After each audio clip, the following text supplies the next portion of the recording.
It was one of them. I know it. Would you put a knuckle in it? I'm trying to concentrate. They don't care about us. We're like cattle to them. I'll give you that knuckle if you keep carrying on. One of us wouldn't kill our own. They're picking us off one by one. Can we just skip to the part where I reassure you and you shut up? You think me mad? Mad? No. Insufferable? Surely. What are you trying to hear anyway? I'll tell you if you can keep it quiet long enough for me to listen. Did you see the body? They ought to let you taste a bit. Maybe you'd find out who done it. Good, you scallywags. They're everywhere now, the Magisters. In my hometown, you can't throw a shoe without hitting one. We're not safe from them. Not anywhere. A broad dwarf sits totally upright on the bench, eyes closed, palms face up on his knees. His beard is a cascade of meticulous plaits, each one braided through with golden medallions. He raises an eyebrow as you approach, but doesn't open his eyes. Listen up, boy. You hear that?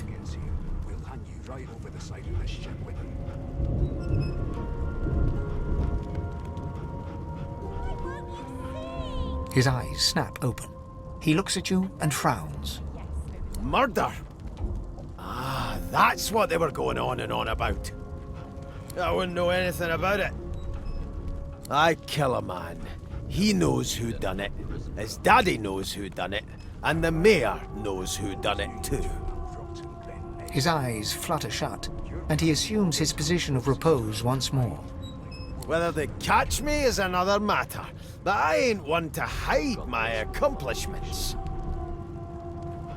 The ship, of course.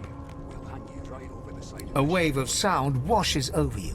The unintelligible chatter of your shipmates, the groaning of wood from floor to ceiling, the boom, crash and crackle of waves around you, complaints from the sea itself. And?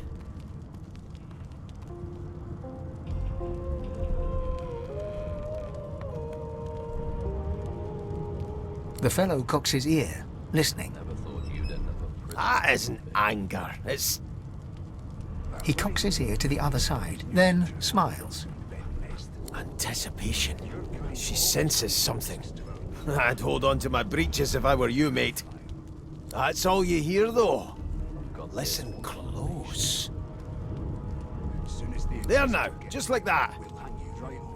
Squeak! Aha! His eyes snap open as his countenance breaks into an expression of joy. One great paw claps you on the back. The other catches you before you lose your footing. There. You heard it, didn't you? I knew it. I knew it. Aye, this is good news, boy. Good news. It's the wheel. The wheel. Don't you see, you beautiful idiot? Squeaks whenever the helmsman jerks it clockwise, which means we're heading east. Burn my beard. That means if we've been travelling for, yes, only 10.34 nautical miles to Fort Joy. Why won't you sing? Captain, actually. And that figure tells me we're getting close to the Joy. Close to what lies beyond it, too. The dwarf leans back from the table and strokes his beard, gold medallions jingling merrily. His eyes roll over to you. That'll be all. Thank you kindly, boy. Forget it. He continues stroking his beard, a beatific smile on his lips, and doesn't acknowledge you anymore.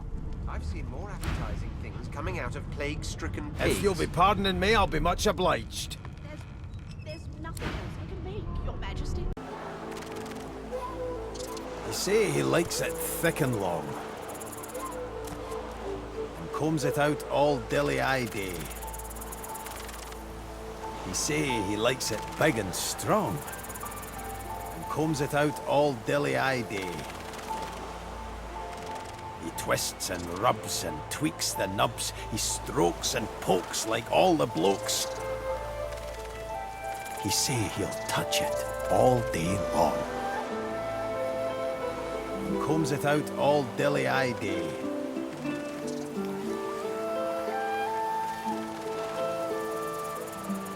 Come on, you stubborn hunk of garbage. The dwarf's fingers clamp around a splintered chunk of wood nailed to the skeleton of an old ship. His whole body strains with the effort of wrenching the plank free, to no avail. Ah!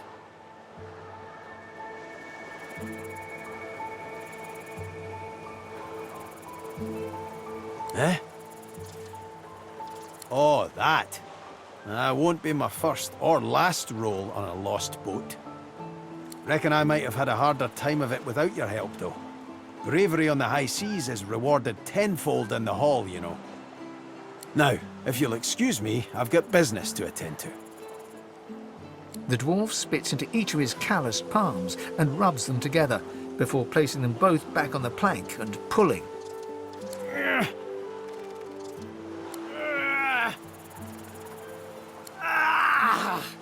Bleeding nail must be charmed or something. Go on then, give it a go. You grab the plank and pull. The rusted nail pops loose, and the plank promptly crumbles to pieces in your hand. Oh, look at that. Nice of you to finish the job after I loosened her up. He winks and flips a gold coin toward you. It makes a long, high arc, glinting in the sun, and lands squarely in your hand. For your trouble. No, but I'd hoped to build something with it that would be worth 1,000. Yeah, it were a fool's errand thinking I could make something out of this heap, but I couldn't help myself from trying. He sucks a finger and holds it up to the wind, testing the breeze. Winds like these, she would have capsized before she reached the break. Well, on to plan B.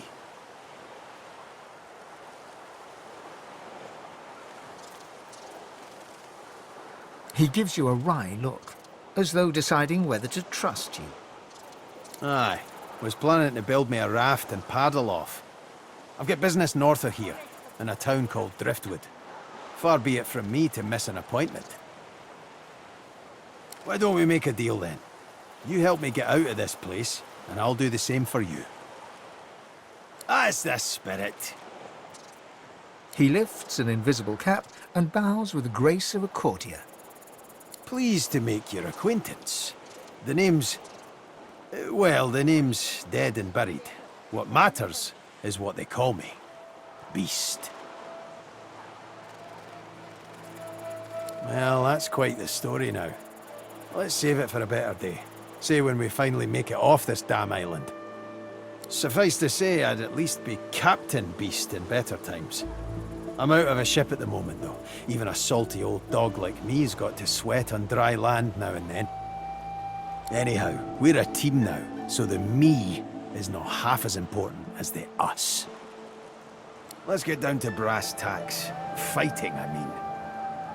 I've been up and down the realm so often it'd make your cabbage spin, and I picked up a few tricks along the way. Truth be told, I've grown fond of crushing and casting. A battle mage, if you like. But there's not so important as team dynamics. So what'll it be? Then it's settled. Capital! Well, that's that sorted. Onward then. I've got to get out of here, and soon. And I suppose you do too. Ah well, my best mate's son is undead. Nothing to be ashamed of. Now, onward!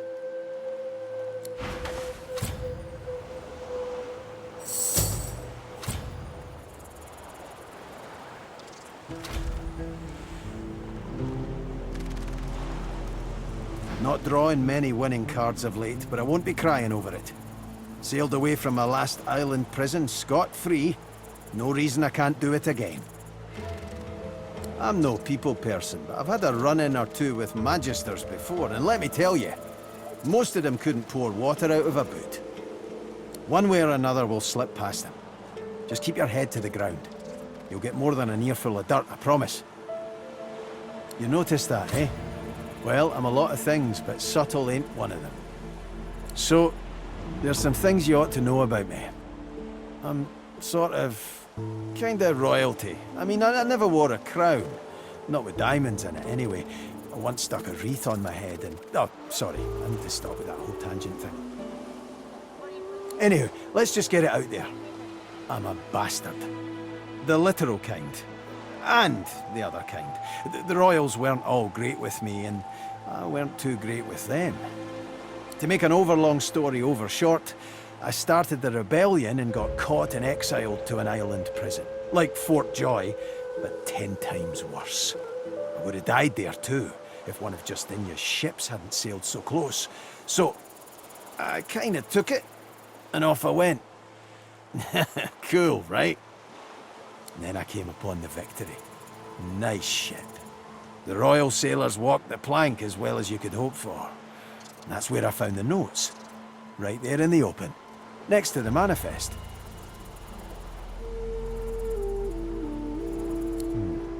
Let's see how quick I can be. Queen Justinia's ordered some dwarf named Lohar to ambush a ship called the Peacemaker and take its cargo.